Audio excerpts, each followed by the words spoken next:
Dwight's mom dropped us off at school. There was already a huge crowd. It was chaos.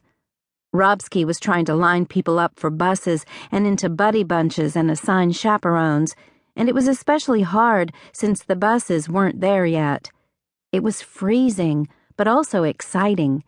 It was going to be awesome to have an adventure with Rondella and without her boyfriend.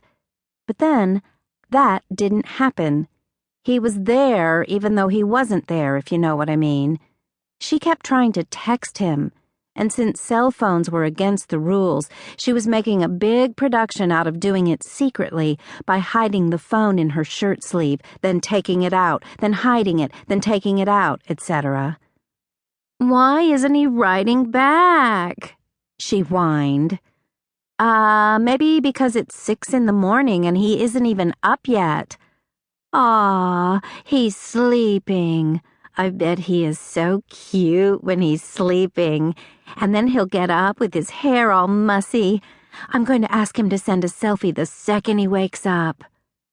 I didn't have the Fortune Wookiee and Han Foldo with me, but I knew what they would be saying. "Wug!" and "I have a bad feeling about this." But what I really needed was their advice, because spending the whole day watching Rondella send selfies back and forth with her boyfriend was not what I had planned. Maybe it wouldn't be too late to switch, I thought. But right then, Ms. Rabbski started yelling on the bullhorn again. "I need my group and Mr. Howell's group and Mrs. Porterfield's group to go ahead and load up on the yellow bus. Now." I couldn't believe it. What Origami Yoda had told Tommy was right. For whatever reason, Howell was going on the field trip, and we'd be on his bus all day. I waved goodbye to Tommy. He looked pretty sad. Harvey was standing next to him, complaining his head off about something already. Just as we were getting on the regular bus, the real buses showed up. Bus Haiku by Sarah. Big buses roll in, roomy and magnificent. Ours is so small. Wug. "Climb aboard, ladies, quickly," said Ms. Rabbski. The stress of lining everyone up and confiscating origami paper from Kellen, Tommy, and Dwight had completely worn away the niceness she had been showing since the school board meeting. "We're going to get a head start on those other buses," she barked. "They're a little bit faster. Plus, we may make a rest stop or two on the way. So stow yourself and get settled, and no silly business. I'll review the rules once we're underway." "And I may add a few rules of my own," said Mr. Howell. We walked back to our seats.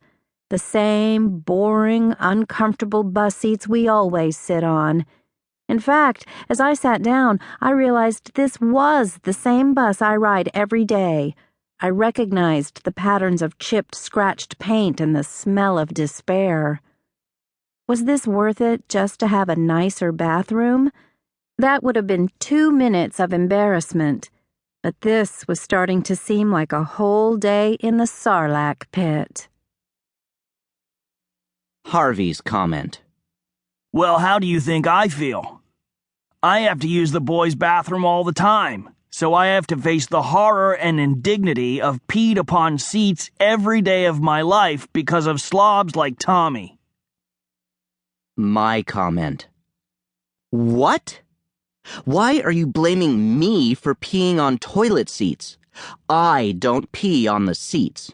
I have never peed on a seat. Do you have any idea how strict my mother is about lifting the lid before you pee and then putting it back down again?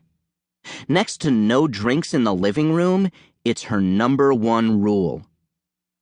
So, Sarah, or any other girls who end up reading this case file, it's not me. Kellen's comment. Darth Maul's Guide to Not Peeing on the Seat. 1. Get a bit of TP.